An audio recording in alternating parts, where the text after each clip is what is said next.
If you ever seen the Northern Lights in person, you already know photos don't do it justice. Not at all, not even close.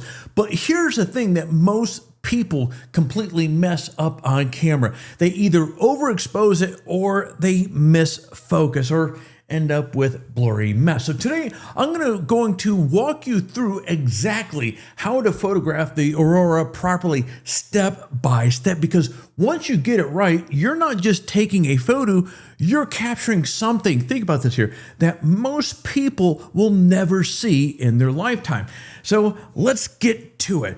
First is first. You need to be in the right place at the right moment. Northern Lights aren't something that you can just go outside and hope for. Well, at least not for most of us here. You want to be as far north as possible. Think Alaska, northern Canada, Iceland, Norway, Finland if you got to. And here is the key. You also need, and this is really important, you need dark skies. So get away from city lights. No street lights, no neighborhoods, nothing. And ideally shoot on a new moon, or at least close to it. Less moonlight means more contrast and stronger aurora visibility.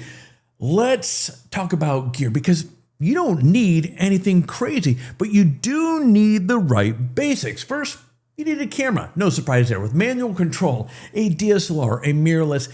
Friend, it doesn't matter. As long as you control the settings, you're going to be good to go. Second, you need a wide angle lens, something like a 14 millimeter, a 16 or a 20 millimeter. The wider, the better, because the Aurora can take up your entire frame. It can take up the entire sky.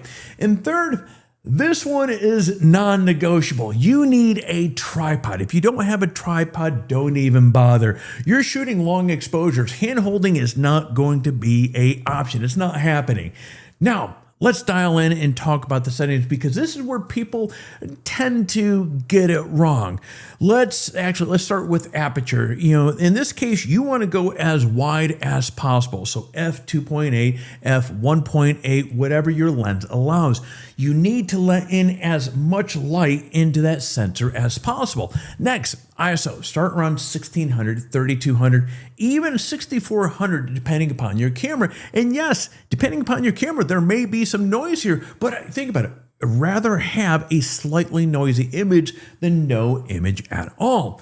Now, let's talk about the last one there. That's going to be shutter speed. And this is where it changes depending upon the activity. And let me expound on that. If the Aurora is slow and soft, you can go longer, 10, 15, maybe even 20 seconds. But if it's active, it's dancing around the sky, moving fast, you need to shorten that. So 3, 5, maybe 8 seconds.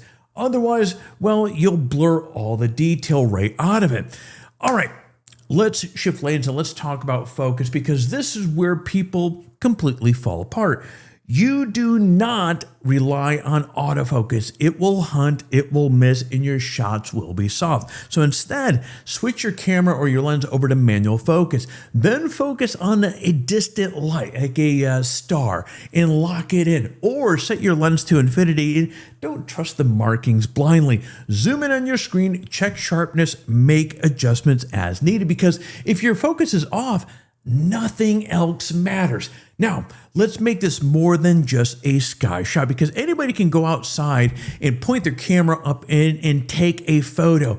But the best Aurora photos have foreground, trees, mountains, cabins, a frozen lake, something to anchor the scene. It really does work here. This gives your image depth in it. More importantly, it tells a story. Otherwise, it just looks like green streaks in the sky.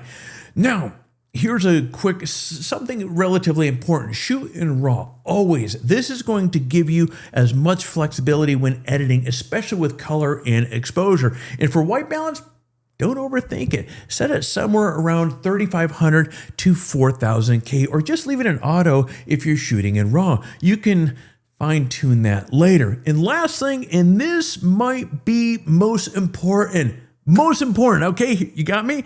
Be patient. The aurora is unpredictable. You might wait hours and suddenly it explodes across the sky, or it might barely be showing at all. That's just part of it. So dress warm, bring coffee, and be ready. And that brings me to one of my first experiences up in Lofton Islands in Norway. A buddy and I had went up there to shoot the Northern Lights, and it was March time frame, which incidentally, February, March up in Norway is usually the hot zone for getting the most lights, most action happening. But anyways, it was around dinner time, and we were going into this restaurant to go eat. And when we were walking in, there was nothing happening in the skies.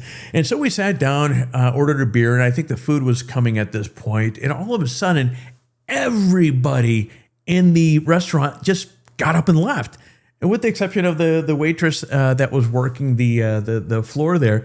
And so she comes back to our table and asks, where did everybody go? And so it turns out the Northern Lights had just started kicking off. So of course we stuffed our face with a little bit. We went out and joined everybody out there. But this just goes that it is so unpredictable, and you just absolutely gotta be ready. But that was incidentally an amazing place. If you're looking for an extraordinary place where the people are just amazing, you have the fjords and it's just so stunning and beautiful. And when the lights hit, they hit up there. Highly recommend Lofton Islands. Very beautiful up there, because when everything comes together, you're talking location, timing, settings, and of course you gotta have a little bit of luck.